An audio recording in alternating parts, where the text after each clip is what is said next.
All right, everybody, welcome back to Pop Goes the Zebra. Jeremy the Ref, Jesse the Ref, and joining us tonight for our fourth and final week of Women's Wrestling Week, or month, forgive me, it's been a long day. Women's Wrestling Month is the one and only Billie Tista, Space Jesus, the one and only Billie Starkz. How you doing? I'm doing great. How are you guys doing? It's been a day. According to Jesse, it's been a day. Mine's just starting. Our day's just starting. You're still in school, so like we're having two entirely separate different days, but we both understand it's been a day. Yes. Oh, it's been a day. It's been a day. Oh, thank you for joining us tonight. We really appreciate you taking time to come on here with us. As we said, we're doing Women's History Month, so we're just going to dive right into it. How did you get involved into the world of professional wrestling? I can kind of blame my stepfather on that, who is Mouse. He's a wrestling photographer, and he introduced me to wrestling, and I fell in love with it.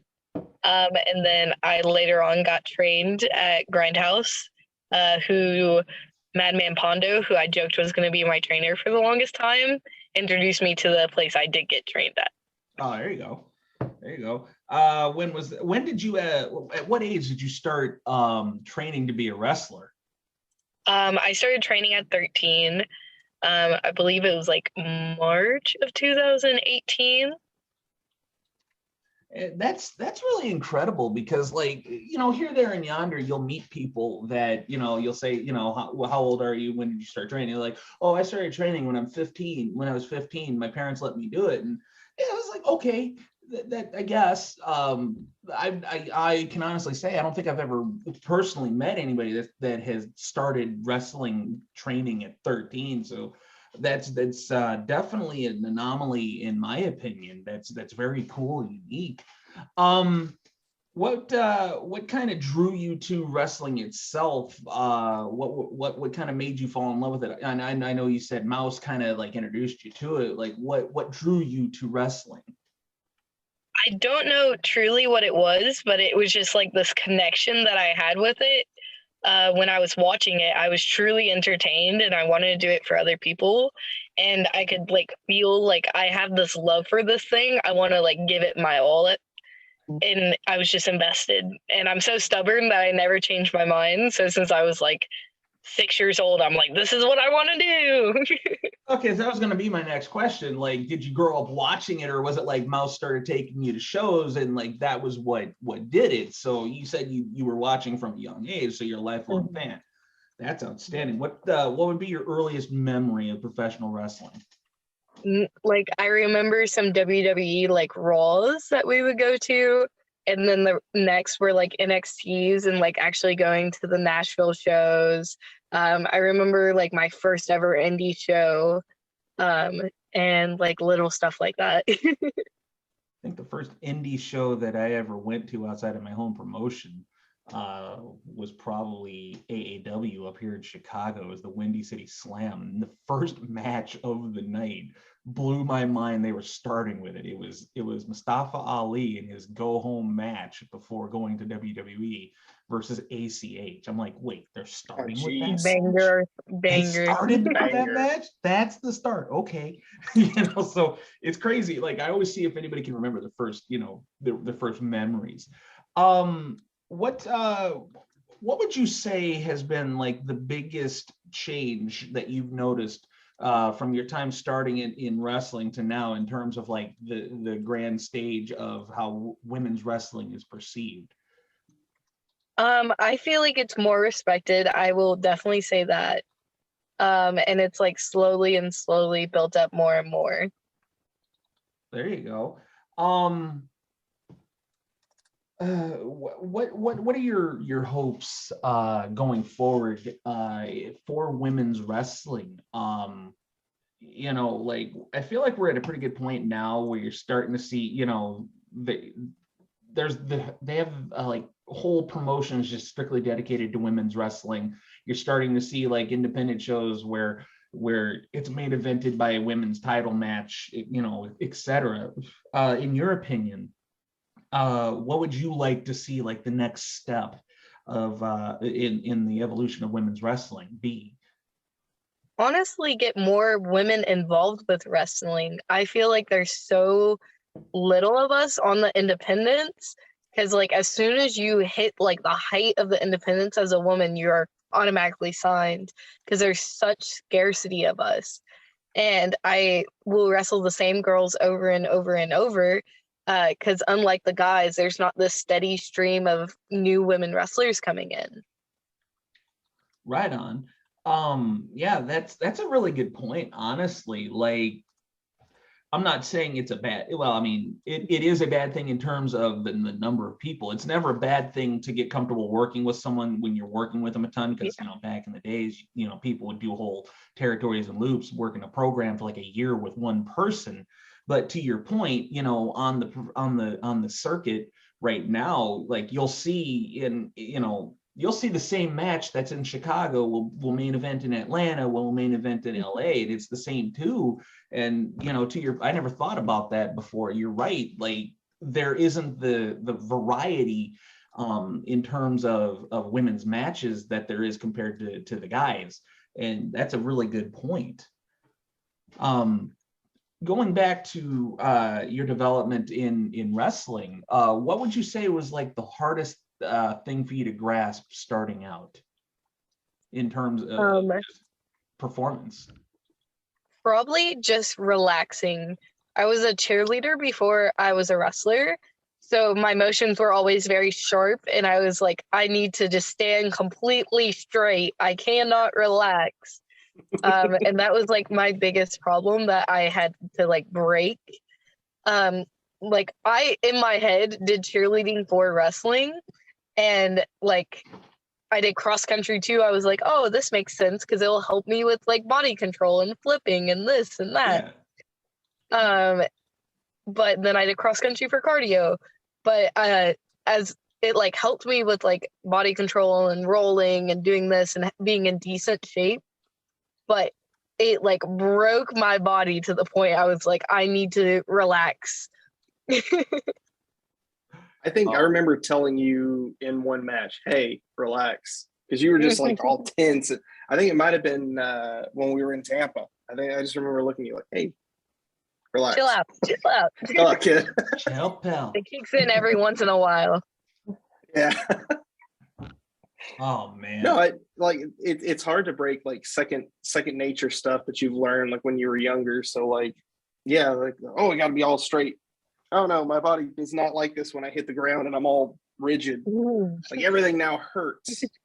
So when I first started refereeing, we're talking, 12, 13 years ago. I can't even remember anymore. I remember like not wanting to miss anything, like an actual sports referee, basketball, not missing a single foul, not missing a single travel, any of that. In wrestling, translate to wrestling, I'm not missing any cheating, I'm not missing any blind like I was trying to do too much, and the promoter pulled me aside like, dude, relax. But what have you had your first aha moment yet? I know some people like, I think you've had an aha moment. I've had too many, honestly, because I would get so much advice like before I even got into a ring, and it wouldn't click, and then I started doing things and I'm like, you son of a gun, you actually knew what you were talking about. Does one in particular come to mind? I don't want to tell him he's right, though.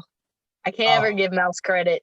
Oh, wink, wink. Wink, nudge, nudge. No, Mouse is sharp. Like, he's been around it enough that we just butt heads. Yeah. I get it, though. He's looking at it from like two perspectives, like what's the best for business and then what's the best for the kid. May not be the best thing, but like he's been around so long and he's been with so many different people in the business. Like he's been able to absorb all this awesome information. Like if he's passing it to you, he's probably Passing it to you for a reason. He knows a thing or two because he's seen a thing or two. Seen a thing I or believe two. is the commercial. We are farmers. I don't think I could even fathom like being in a position like that where like, you know, I've been around for a while. I kind of know what it should look like, but then I've got a kid in here too. So I've got to do what's best for business, but I've also got to look out for the kid, but I can't play favorite, I don't think I could handle that, So that's crazy and really awesome that you got that support there at any show you go to. That's got to be so wow, what's the word I'm going for? Calming, I guess. Is that It was very like nice to have a person always there. Like I've had like some friends who've like gone to shows and they've not known like no one there, so it's kind of like awkward where you're just sitting there and you're like, Yeah, that's I like I said, I don't think I could handle that. Nah. No. Go ahead, Jesse. No, I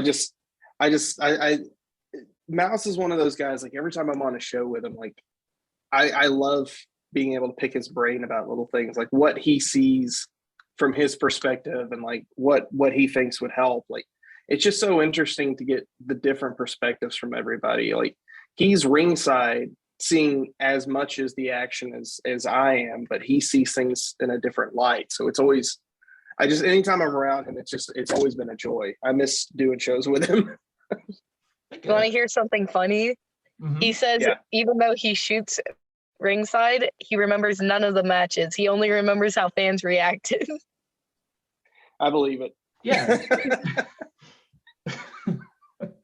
He and I had like a small conversation while War Games was going on.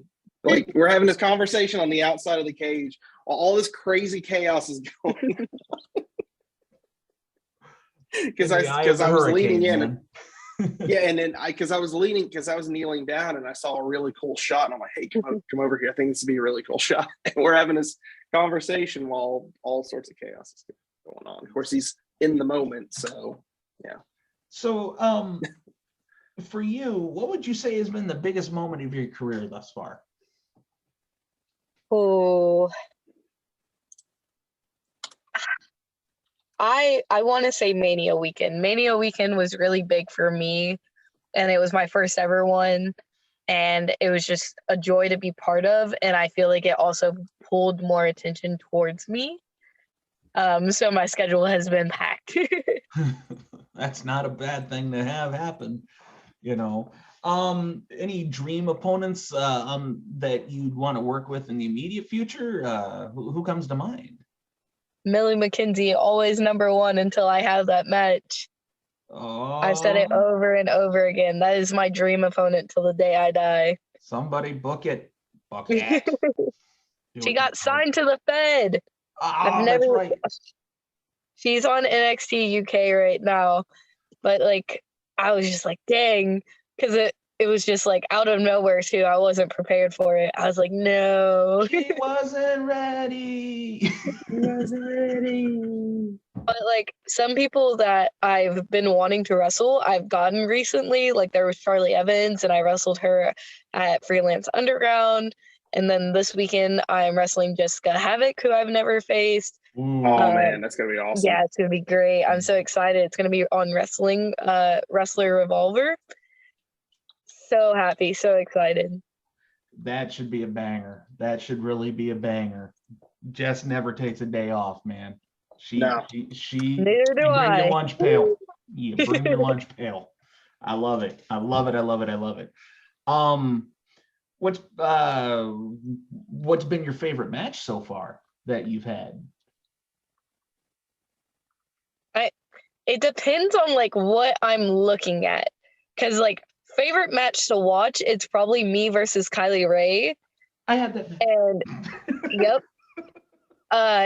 But like I just recently had a match with Nick Wayne, and I had so much fun in that match, and it was nice wrestling a kid that's like the same age as me, and like we have the same mindset about wrestling.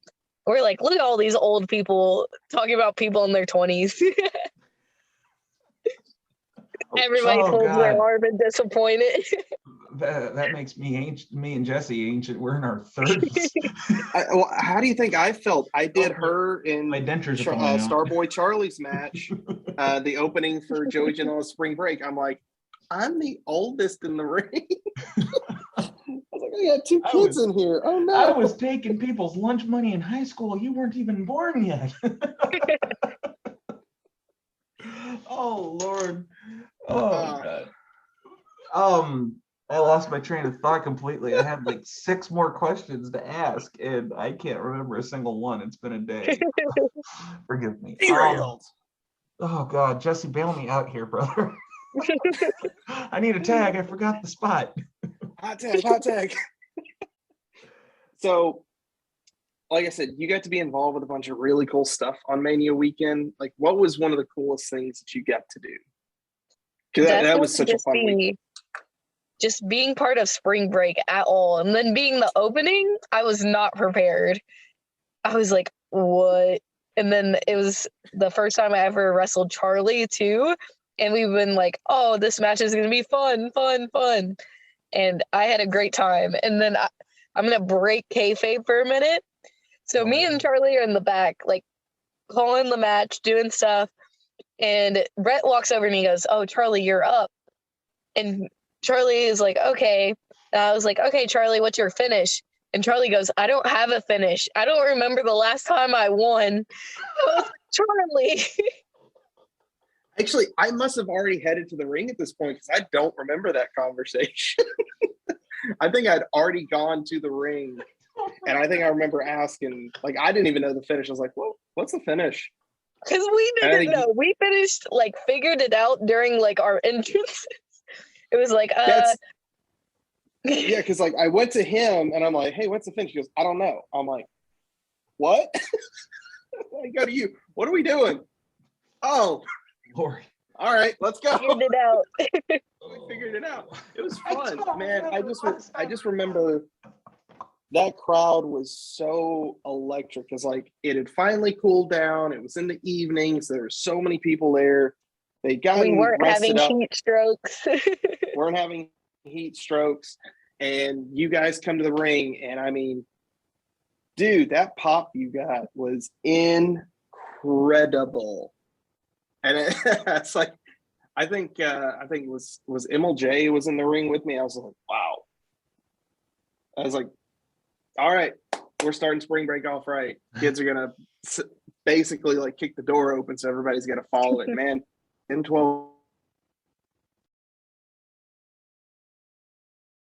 Okay. Sorry about that, folks. We had some technical difficulties just across the board. So we're going to give this a go again and try to get the second half of this interview in the can. Just coming right back into it where I lost you guys. You were talking about your time out there in Tampa and your first Mania weekend and things like that. What would you say was the biggest takeaway you had from being down there outside of sunburn? Oh, I actually didn't get burned, which was really, really lucky of me. But my biggest takeaway was just my love for wrestling grew even more. Seeing like the level that was, because it was really a big moment for me.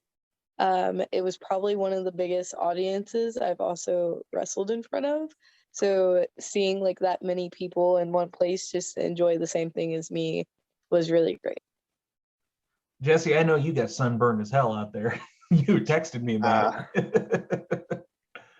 You guys were out in the ring longer than me. I tried to stay in the locker room as much as possible. I was not. I didn't even go. I didn't want to be down there with just all the, I just didn't think that it was a good spot for me because of just the house situation I was at the time. There was somebody there with a medical issue. I didn't want to take the risk, so I sat this one out.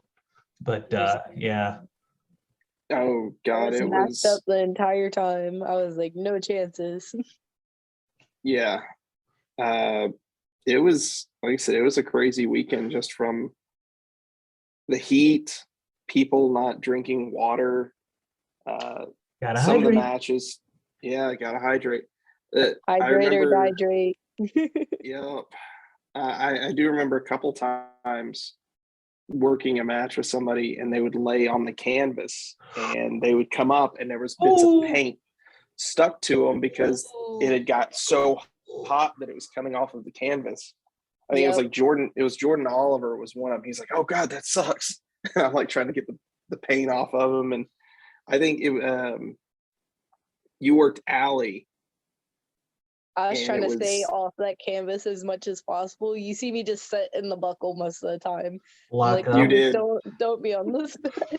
Lock up. We're going outside for this. We're just gonna brawl in the crowd. No problem. Yeah, I took a mean body slam on the concrete. Yeah, and then you immediately rolled. Because I remember going to Allie, and I'm like, God, this sucks. She goes, "Oh, I'm from Texas. This isn't anything." Yeah. Her attitude. She's fine. She's like, "This is fine." I'm like, I don't know. I'm from Tennessee, and our heat's pretty bad, and this is pretty bad. Do I have a bald spot? This is how my hair. I think it's just how my hair is sitting. Okay, I was like, I have a bald spot. I didn't realize I had. I'm sorry. Oh, look. I didn't want to join your club, dude. No. I will be fine with the salt and pepper, but I'm not joining the hair club for men. I just refuse. It's the time for it to go. You got to shave it off. I'll pull the Brandon Toll. Oh, no. I don't look good bald. The military taught me that. Bust open the card pack. Shout out to Brandon. He's my bud. I love him. I miss Toll. Don't we all? So did you get to do anything fun outside of the wrestling stuff in Tampa? Because I know some of us were trying to like make desperate attempts to get to the beach, and I don't remember if any of us really got to. Me and my family like already decided before we went down this was a business trip, so it was all wrestling, and it was like time to go hard in the paint. Probably like the most fun thing I did was like other than wrestling, was like at our Airbnb there was a pool, so I went swimming with Calvin. Levi Everett got in the pool too. I've never been more joyed in my life. I had Calvin do a freaking, I think he did a moonsault, but he also did a cannonball splash. He did the crap out of everybody. I saw the video of that. Like everybody's like, "Oh no, here he comes!" and then just cannonballs, and everybody's like airborne. Yes, it was great.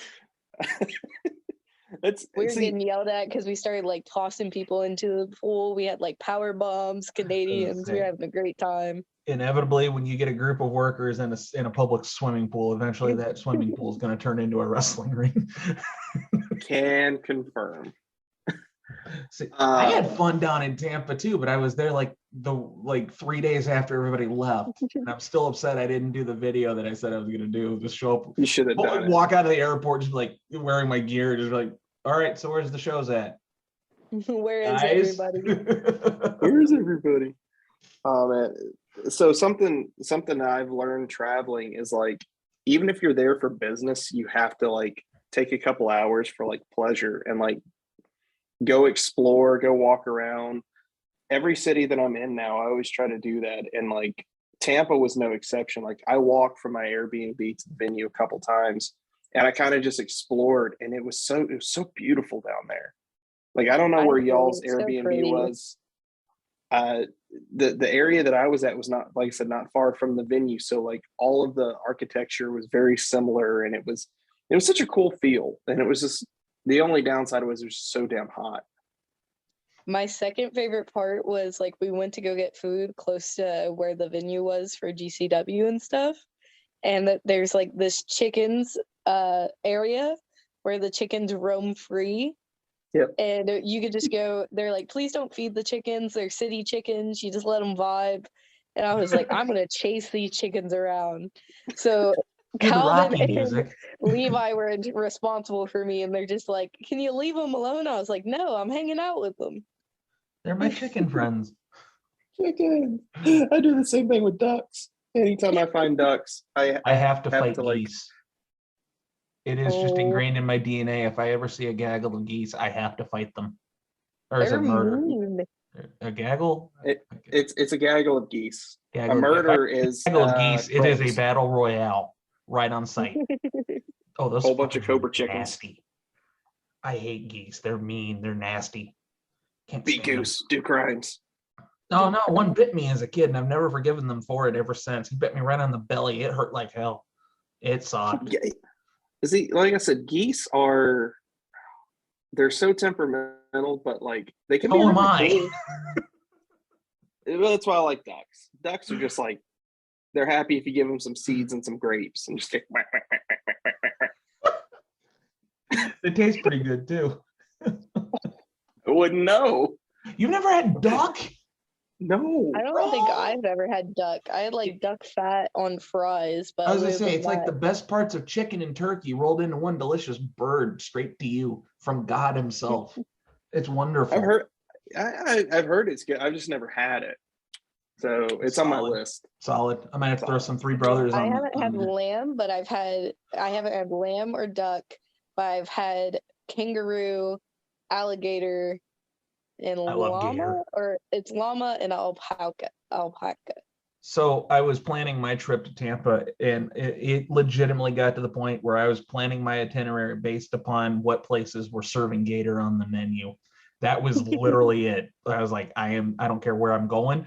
They have to have gator though. That's the only correct. And we went to a nice place and had it, and it was wonderful. I love gator. There's a place up here by me that sells it, and I love it.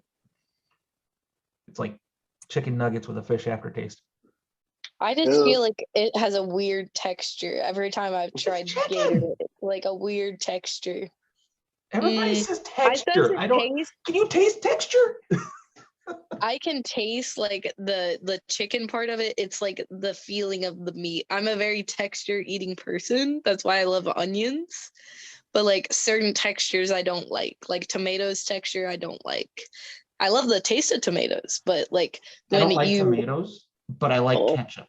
You know, I like it in my spaghetti sauce. You know, it's weird. I can't eat a tomato, but I'll dice it up.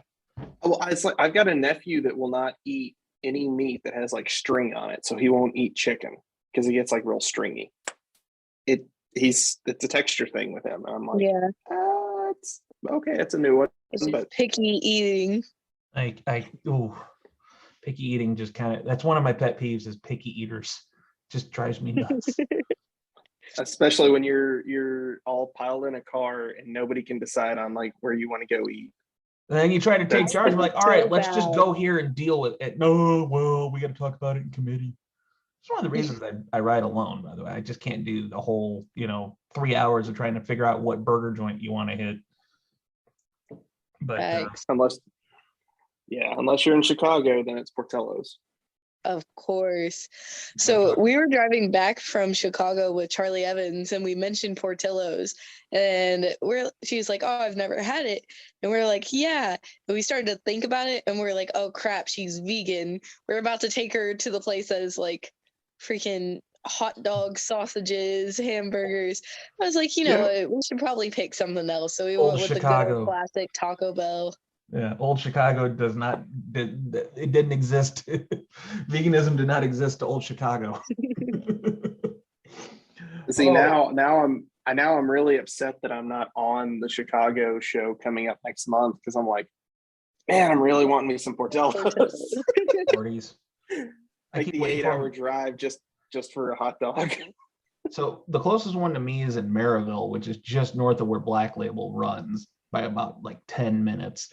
I keep waiting for them to put one in the town I'm living now because it's a college town. You would think that Portillo's, because they just put in a Chick-fil-A last month, and that's just like all the rage right now. So I'm hoping that Portillo's is on the way. There's room down at that end of the city. I'm just like, please God, you brought your chicken, now can you bring your hot dogs? Yeah, I don't think we'll get lucky and have anything that far south. Like, we don't have anything cool in Tennessee. I think we're just now getting a Whataburger. What So- I want is more cookouts. Like if there was a cookout in Louisville, I would be so happy. Like the closest one to me is in Lexington, and I just want like more cookouts. I like my cheap food and I can get a lot of food. I am a hungry person. I feel like I saw somebody, one of our worker friends, post something about Cookout being in Louisville, or they're supposed to build one. Y'all got me They're curious. I'm supposed to gonna look build them one, up. but it's still not built. It's been talked about, but no one is saying like, "Oh, it's about to be done." Yeah, there's supposed to be a Whataburger like 10 minutes from where my office is currently, and like Cookout. I get it. It's just like Sonic and anything else, but like the way that they do their burgers, I'm missing it, and it's like, oh man, I really. So There's the tiny part of me. It's like I might just hop in a patrol car and go over to that side of town and see if it's open.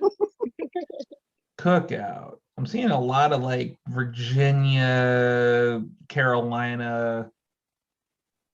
We've got them scattered quite a bit. Yeah. There's a few around Nashville. I think there's. Looking now. Oh man,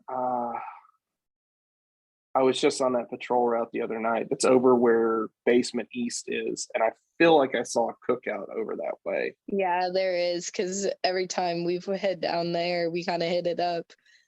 That and Edley's is so good.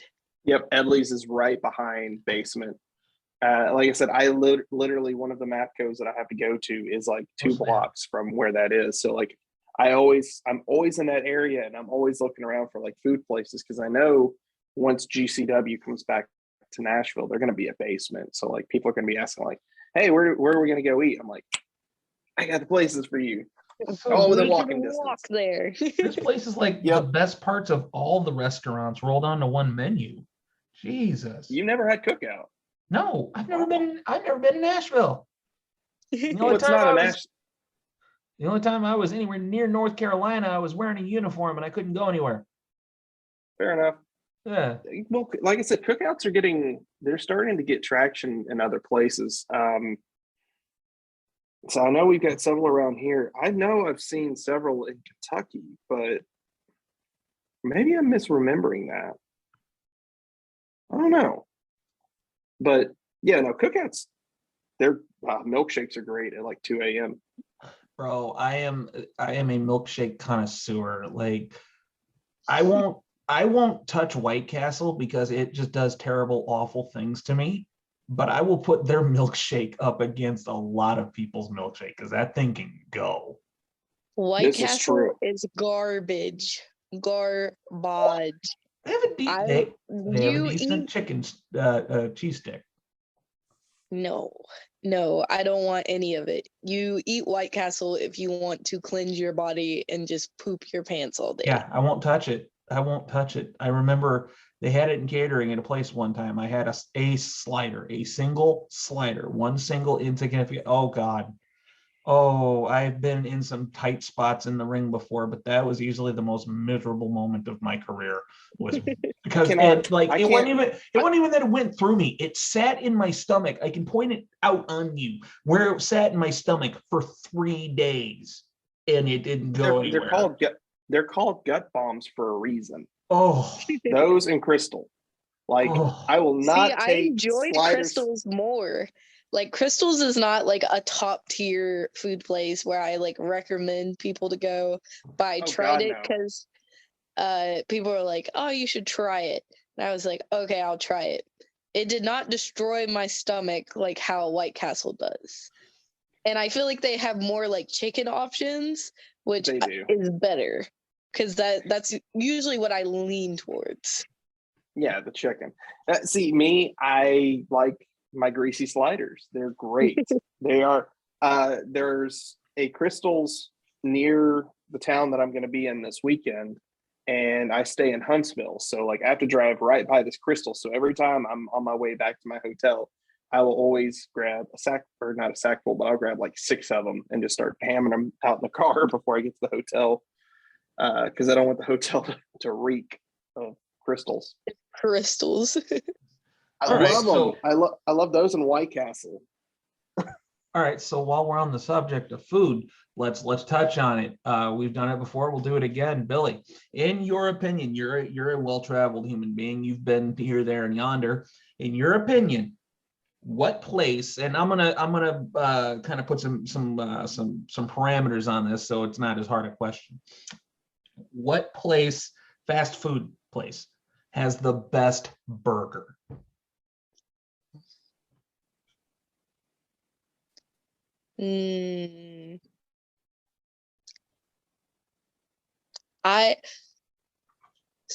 Are we allowed to do chicken, or are we going specially just beef just burger? an all-American hamburger. Oh.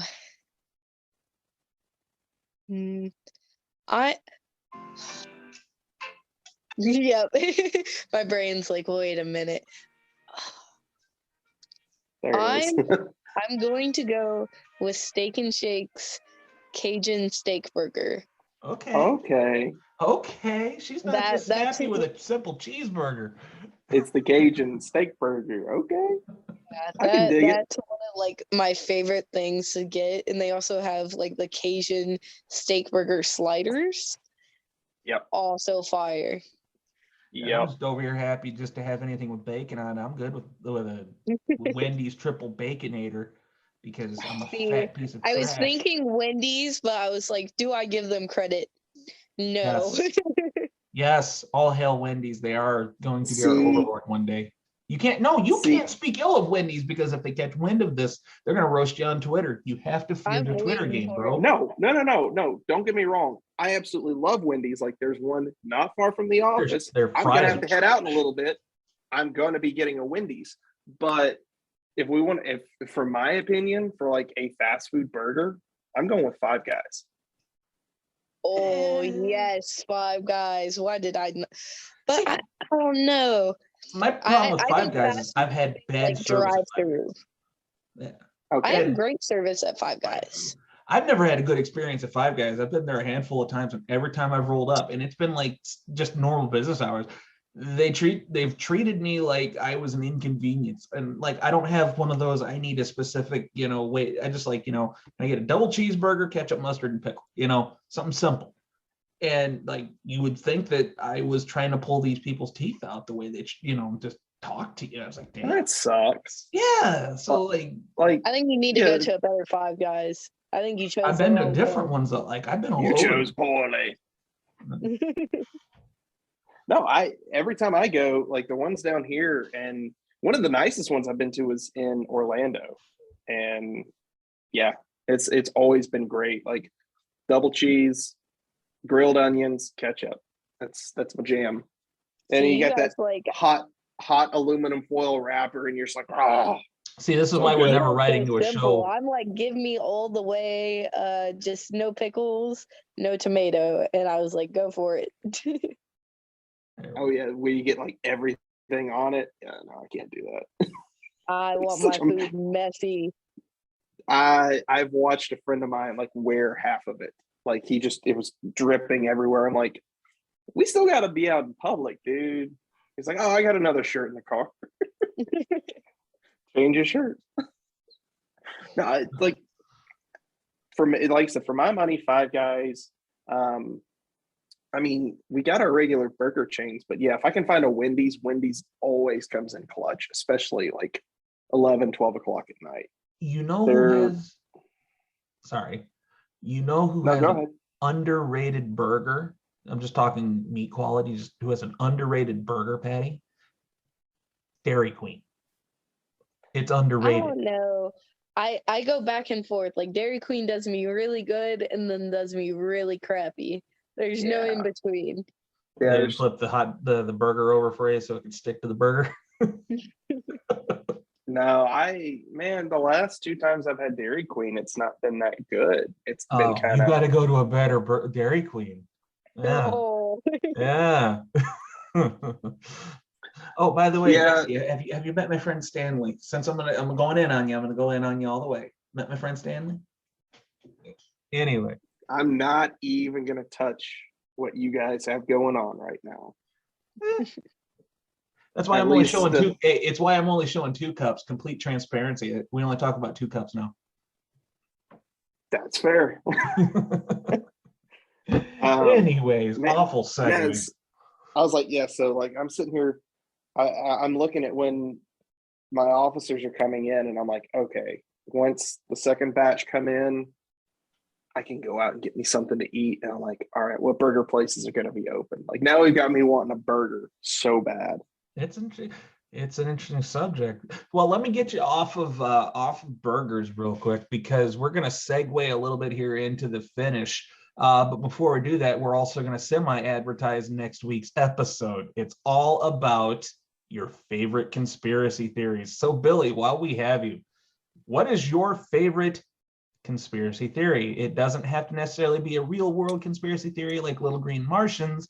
It can have something to do with TV or books or movies, but what is your favorite conspiracy theory? Birds aren't real. Of course not. They're not. They're just, so pigeons are definitely like the ones that are definitely not real. Like someone saw like a bird like thing and was like, you know what, we can make this, and they're gonna be spies. They're just cameras that everybody says they fly south. No, they're flying towards the recharge station, and they get their batteries changed out, then get sent back. That's it. She nailed it right on the head. That is what you have to look forward to next week. We're going to talk all about our favorite conspiracy theories. I read a good one today about the devil went down to Georgia. I can't wait to get into that one, because that one legitimately made me just chuckle out loud. But yeah, no, you sent that to me, and I was like, wow. Yeah, that's an interesting take. And the more you think about it, the more you know what. That's how it is with conspiracy theories. Like the more you think about it, you're like, you know. And we'll cover that and more next week. But before we get out of here, Billy, how can people follow your career? How can they keep track of you on social media? Plug your stuff. The floor is yours. All of my social media is at Billie Starkz, BILLIE, and then Starkz is STRAKZ. And that's all my stuff. If you want to check out some merch, it's at bigstarksbrand.com, and it's linked to my Twitter bio. There we go. All right, Jesse, you know what time it is. Yep, it's the words of wisdom.